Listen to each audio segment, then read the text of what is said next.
Well, getting stuck is never any fun. So let's talk about that. Our text today is from Hebrews 11, 13 through 16. I'm Joe Stowell, and you're at Daily Strength. Well, I had just landed in Phoenix for some meetings when the clerk at the rental car desk told me that they were all out of cars, except for one expensive luxury car that he would go ahead and give me for the compact rate.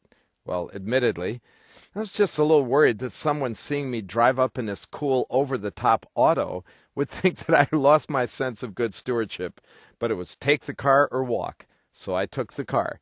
And I must admit, I loved driving that car until my trip back to the airport. Gliding down the highway in style, I suddenly heard an ominous thumping noise. I knew immediately what the problem was. It was a flat tire. I was stuck. And regardless of how nice that car was, I was going nowhere. In fact, it looked to me like I'd probably missed the plane. You know the feeling. You need to get somewhere and suddenly you're stuck in a snowdrift or in a muddy ditch or you get a flat tire. Whatever, getting stuck is not a good thing. And as bad as it is when you're traveling, it's even worse if you get stuck spiritually.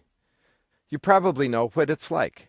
Someone special to you wounds you with their words or actions, and rather than forgiving and turning the other cheek, you get stuck in a fight with them, only to realize that the more you try to get even, the more stuck you become. Or perhaps in the midst of difficult circumstances, seeds of disappointment and bitterness take root, and you get stuck in discouragement land.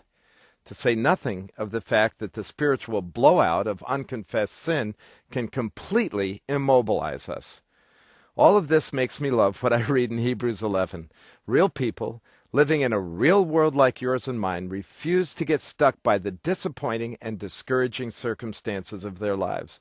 The common thread woven through all of these individuals is the fact that they saw themselves as aliens and strangers in this world, on their way to a better country, a heavenly one.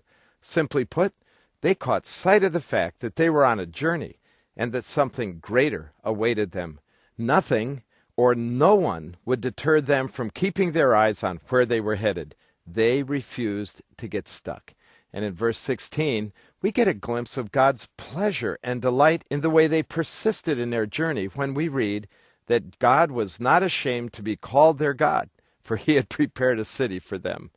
So, the next time someone's words or actions threaten to mire you down, and the next time life's circumstances give you an excuse to blow out and get stuck, remember who you are and where you're headed. I have to tell you this, there isn't a person or a thing in your life that's worth getting stuck for.